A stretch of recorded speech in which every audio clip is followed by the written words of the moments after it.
Hello and welcome to Gaming Gain. My name is Muzz and welcome to a video where I'm going to talk about the next generation of consoles. It is going to happen this year. Holiday 2020, we're going to be playing the next generation of consoles, which is pretty cool. Pretty cool to be saying. This video will focus on the PlayStation 5 and kind of have some broader topics talking about the bigger generation, the new generation as a whole. The reason why the PlayStation 5 is going to be the focus is because I have been a PlayStation gamer since PlayStation 2. I've had an Xbox 360. I have not got an Xbox One. I wish I got it at some point, but financially it just didn't make sense, and there's plenty of games to play on the PlayStation. So the PlayStation 5 is going to be the one I buy first. Hopefully I will be able to buy Xbox X, Series X, or whatever it's called, but we'll see. But the PlayStation 5 is the one that I'm going to get first, and there's a lot I want to talk about with the PlayStation 5 specifically and the next generation of consoles. So let's get into it. Backwards compatibility. Now this is a big one that I think PlayStation is going to come through with. Xbox has already been doing it with the Xbox One. They have imported games from the Xbox 360. If you have the original disc, I believe, you can put it in your Xbox One and it'll work, which is very cool. And I hope that PlayStation do this with the PlayStation 5. I want to be able to play my PlayStation 4 games on my PlayStation 5 and maybe even my PS3 games, because I still have PS3 games in underneath my bed, which is where I keep my games, that I have not played, and I feel pretty bad about that, but it's just the way it is. I don't have the time to be going back and playing games that I really should have played at the time, but life just gets in the way. So that's the big one. I think that's the biggest one. I think it's pretty nailed on that PlayStation are going to do this. If they don't, I'll be pretty disappointed. I think it will be very stupid of them not to do this, because Xbox is doing it and PlayStation wants to be seen as, at least competing with the goodwill of Xbox. So backwards compatibility. Oh, that was tough to say that time for some reason. Will hopefully be in it. It should be in it. PlayStation VR. Now this one is very selfish for myself because I love the VR headset.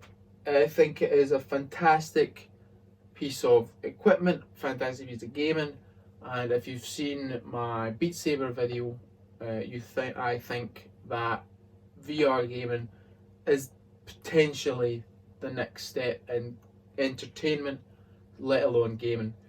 And I want to see them iterate on it. I want to see, potentially a wireless one, because as you can see, the amount of wires that I have here is ridiculous. My PlayStation looks like it's on a life support machine. But some of my best gaming experiences in the past couple of years have been on the VR headset. Beat Saber, Resident Evil 7, two drastically different games, both enhanced. Beat Saber you couldn't play without VR. Resident Evil obviously you could play it, but Resident Evil in VR is just enhanced to a completely different level. Like, I think Resident Evil 7 for me would have been a great game if I'd have played it out of VR, but playing it in VR just gave it that extra bit of just amazingness. It was incredible playing it in VR, and I hope that it continues. And again, I hope you can use your PlayStation VR on the new system. That would be nice, because I don't think I could fork up for a new headset straight away. So I anticipate that will happen. Again, it would be very stupid if they did do that, especially as the VR is something that it's been selling okay, and I think the people who bought it deserve a chance to take it into the next generation with them, and then maybe 2-3 years down the line, maybe not that far, maybe like 1 year, 2 years, introduce a new headset, a better headset, and I think people would be on board with it. Because I think it's going to be VR is the future of entertainment, especially in gaming. It just enhances the experience, it makes it so much more immersive, and it's incredible, some of the games that I played on it. Improved artificial intelligence. Now, moving away from the PlayStation specifically, we're going to talk about gaming as a whole going into the next generation. And for me, graphics has never really done it for me. Like, I like good graphics. I'm not going to sit here and say that graphics haven't amazed me, but it's not, high up on my list of a game. Like, it's not what I want from a game. I don't mind if a game looks a bit, shoddy, but the gameplay is still fun or the story is excellent. Don't get me wrong, graphics is important, especially with the style of game or what you're going for. But for me, the biggest advancement I want to see in the next generation of consoles is improved AI. I think that is going to be huge if they can figure out how to make the enemies you're facing just smarter, more intelligent. Like, could you imagine a Dark Souls game where you're battling the boss and it's learning your moves like you're learning its moves? It would make for some crazy encounters. Or take a shooter like Call of Duty, instead of the enemy just rushing you with a shotgun, which happens in so many shooters and is the dumbest thing I think you'll ever see. Having AI that really flank you, try and get around the side, make you fall back, and then really put you to the test. I think that would take gaming to that next level. And we've kind of already seen it, like Alien Isolation, where the alien was incredibly intelligent. It was almost they described it as its own kind of living. They didn't know what it was going to do because it was so well programmed that it was so random. It had a mind of its own, you could say. It obviously didn't, but that's the way in the game it was kind of portrayed, that you didn't know where the alien was, what it was going to do, and it just made for some great times in that game because of the alien. You knew how smart it was that you were like, I can't mess about here, and it made for a fantastic experience in that game. And I think if that is taken further, with multiple enemies, it can make gaming gaming's great. Love gaming. Love like what people do with AI at the minute. It's incredible. But taking it to that next level, I think, is where developers should be looking. Not at graphics. Graphics are fine, but improved AI is what I want to see. Physical games. Another very selfish one for me. I like collecting the physical games. Don't know why. It started with the PlayStation 3, where once I got one, started getting another, and then another, and then it just escalated. Same with the PlayStation 4. Just eBay is a dangerous thing. So what I'm trying to say, but I just get so much satisfaction from looking under my bed and seeing everything alphabetized. It feels good. It feels good to crack open that box. I wish manuals were still a thing, but looking at the little leaflets and then picking up the disc, putting it in, opposed to the digital library, which I have on here and on Steam. It's just not the same. And I hope that we're not moving away from that, although I feel like I'm becoming more and more in the minority on this. I feel like more people are finding it easier to just buy digitally. You can obviously preload it onto your system, which is very useful.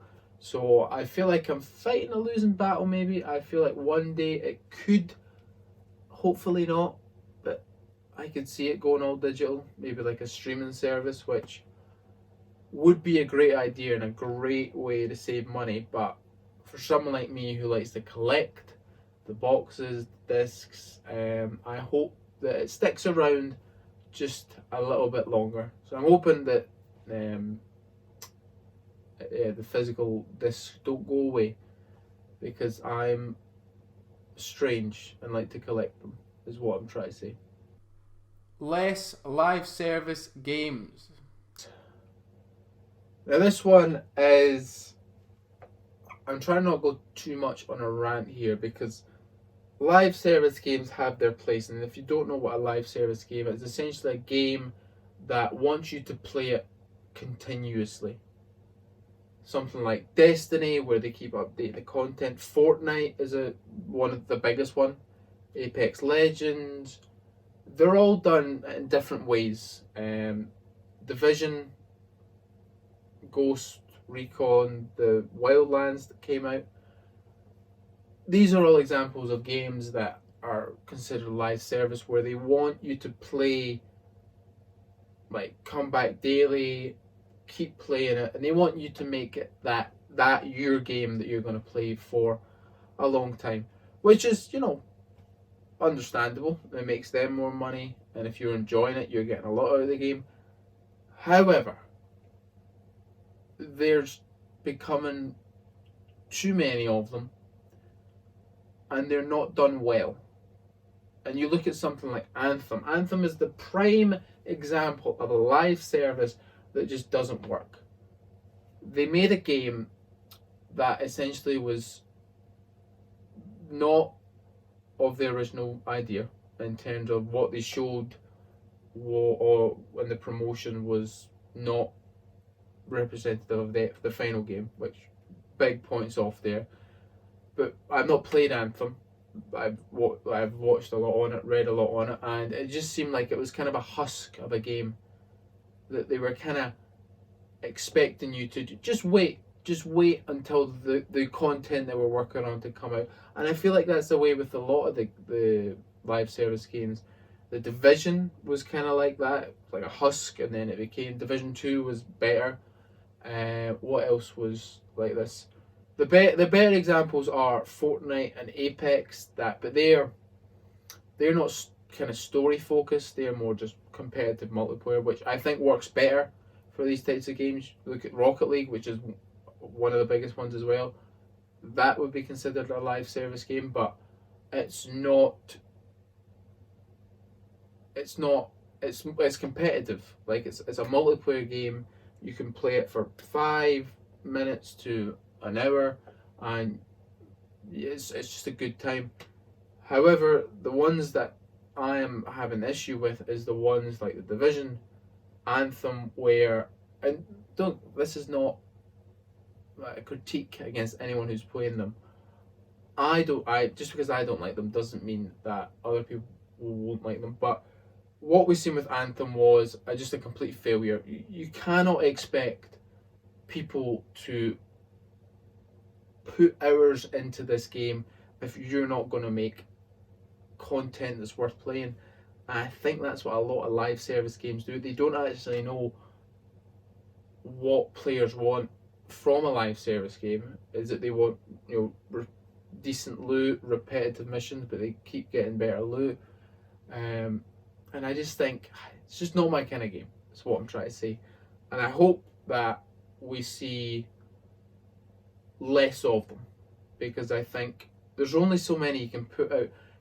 I completely forgot about Fallout 76, complete disaster of a game. Complete, like, the marketing, the Fallout from it. Huh. I'm smart. Like, it was a disaster because it wasn't a Fallout game, in the sense that Fallout games are about story, they're about exploration, they're not about multiplayer, they're not about playing it, daily just to do challenges. and I feel like there's just too many. Like, there's only so many gamers who can commit to a live service, and I feel like the people Destiny got in there early, and they have a good bunch of people who are committed to that game. Division, I guess, has people as well, but look at Anthem, you look at Fallout 76, like, just complete. The Anthem was a disaster. I think Fallout 76 has kind of got a fan base because of the Fallout franchise. But yeah, hopefully we see less of them. Hopefully we see less of the ones like that. The Rocket Leagues, the Fortnites, the Apex Legends, they're fun. They're good because they're shorter experiences. They're multiplayer, which is, I think, is a huge thing in terms of their competitive. The gameplay is fun. The game is fun to play. That's like, take out the live set. Like Rocket League when it started wasn't, I don't think, going to be a live service. It's just going to be an online multiplayer. But now they have, updates that come in. They have themes. They have a lot of different things. Now it's became a live service. It evolved into a live service. They made a good game first. When they seen the success, they then thought, we can put money behind this, and really they've done very well with it because they made a good game first. And if you're going to make a live service, in fact, don't even make a live service, make a good game, and then if it is successful, you can transform it into a live service. But it has been rough playing some of these games. Oh. Single player games. Moving back to the PlayStation 5, and this will be the final point. If you've been watching my channel, you know that I love single player games. Absolutely adore them, whether it's survival horror, whether it's RPG, just adore them.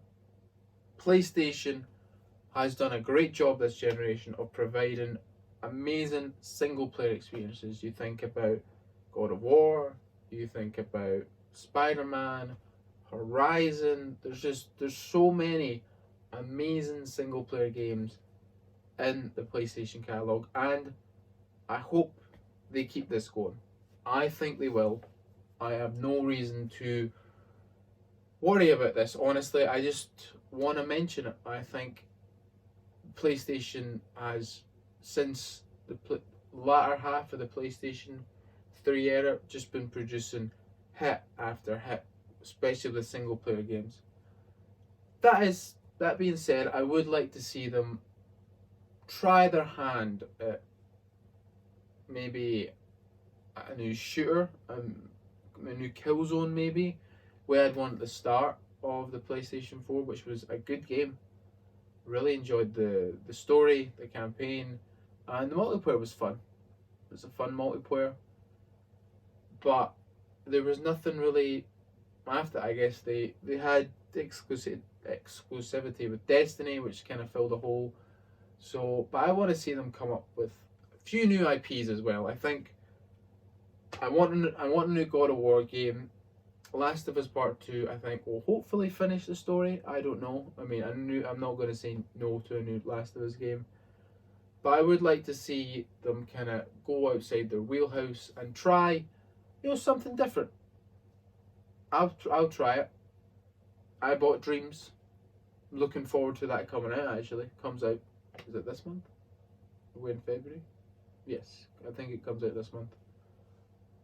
So, I think that it will be exciting times for PlayStation, for Xbox.